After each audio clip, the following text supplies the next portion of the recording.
അന്നത്തെ സമ്മേളനത്തിൽ ഈ റിവാർഡ് ചെയ്യപ്പെട്ടു പറയുന്ന ആളുകൾക്കൊക്കെ പ്രൊമോഷൻ കിട്ടി. അത് മാധ്യമപ്രവർത്തകർക്കും അറിയാം, മറ്റെല്ലാവർക്കും അറിയാം, മൂക്ക് താഴെയുള്ള എല്ലാവർക്കും അറിയാം. അതുകൊണ്ട് തന്നെ വി എസിൻ്റെ കൂടെ നിൽക്കുന്നു എന്ന് പറയുന്ന ആളുകളെ പോലും ചർച്ചയിൽ പങ്കെടുപ്പിച്ചു. അത് പ്ലാൻഡ് ആയിരുന്നു. ആ ചർച്ചയിൽ പങ്കെടുത്തുകൊണ്ട് അവരെ കൊണ്ട് വി എസിനെ അധിക്ഷേപിച്ചു. അത് സത്യം പറഞ്ഞാൽ വി എസിന് ഒരിക്കലും സഹിക്കാൻ പറ്റാത്ത കാര്യങ്ങളായിരുന്നു. അത് കാരണം വി എസ് തൻ്റെ കൂടെയാണ് ആ സഖാവ്, കൂടെ മീൻസ് വ്യക്തിപരമല്ല ഞാൻ പറയുന്നത്, നിലപാട് മൂലം തൻ്റെ നിലപാടിൻ്റെ ഒപ്പം അല്ലെങ്കിൽ താൻ പറയുന്ന ആശയത്തിൻ്റെ ഒപ്പമാണ് എന്ന് ചിന്തിച്ചിരുന്ന ആളുകൾ പോലും വി എസിനെതിരെ തള്ളിപ്പറഞ്ഞപ്പോൾ ഉണ്ടായ വിഷമം ആർക്കും സഹിക്കാൻ പറ്റുന്ന കാര്യമല്ല. അതിപ്പോൾ യുവവനിത എന്ന് പറയുന്നത് സുരേഷ് കുറുപ്പ് പറഞ്ഞതാണ്. സുരേഷ് കുറുപ്പ് തന്നെയാണ് അത് ക്ലാരിറ്റി വരുത്തേണ്ടത്. ഞാൻ പറഞ്ഞു, സുരേഷ് കുറുപ്പ് പറഞ്ഞതിൽ തിരുത്തലുണ്ട്. കാരണം ഒരാൾ മാത്രമല്ല ആക്ഷേപിച്ചത്, സംഘടിതമായ ആക്രമണമായിരുന്നു വി എസിനെതിരെ. അതിൽ മനനൊന്നുകൊണ്ടാണ് ഇറങ്ങിപ്പോയത്. നമുക്കറിയാം 1964 നാഷണൽ കൗൺസിലിൽ നിന്ന് ഇറങ്ങി വന്ന 32 ആളുകളിൽ ഒരാളാണ് സഖാവ് വി എസ്. അന്ന് 32 ആൾ കൂടി ഉണ്ടാക്കിയ പാർട്ടിയാണ് CPIM. പിന്നീട് അത് പടർന്ന് പന്തലിച്ച് ഇന്ത്യയാകെ വളർന്ന വലിയ മഹാപ്രസ്ഥാനമായി. കേരളത്തിലെയും ബംഗാളിലെയും ത്രിപുരയൊക്കെ വലിയ പ്രസ്ഥാനമായി. അതിൻ്റെ രൂപം കൊടുത്ത ആളാണ്. അദ്ദേഹത്തെ ഇരുത്തിയിട്ടാണ് ഈ വളരെ വളരെ വളരെ ജൂനിയറായിട്ടുള്ള ആളുകൾ ആക്ഷേപിക്കുന്നത്. അത് കേട്ട് നിൽക്കാനോ കണ്ടു നിൽക്കാനോ അദ്ദേഹത്തിന് കഴിഞ്ഞില്ല.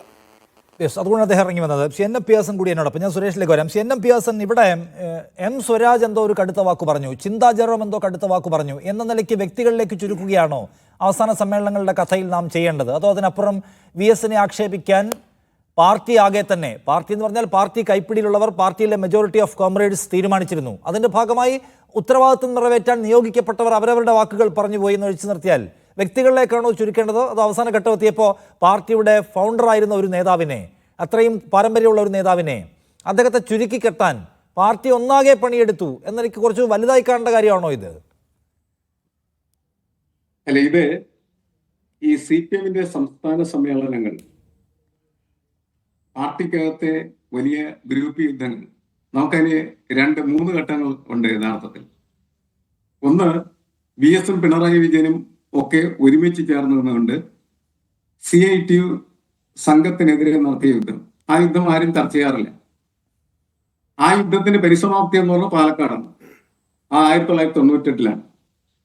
ആ പാലക്കാട് സമ്മേളനത്തില് CITUവിന്റെ നേതാക്കളെ മുഴുവൻ വെട്ടി നിരത്തി. കേരളത്തിൽ ഇന്ന് CITU ഇല്ല ശരിക്കും പറഞ്ഞാൽ. അത് പാലക്കാട് സമ്മേളനത്തിന്റെ ഫലമായി സംഭവിച്ച ദുരന്തമാണ് ശരിക്കും.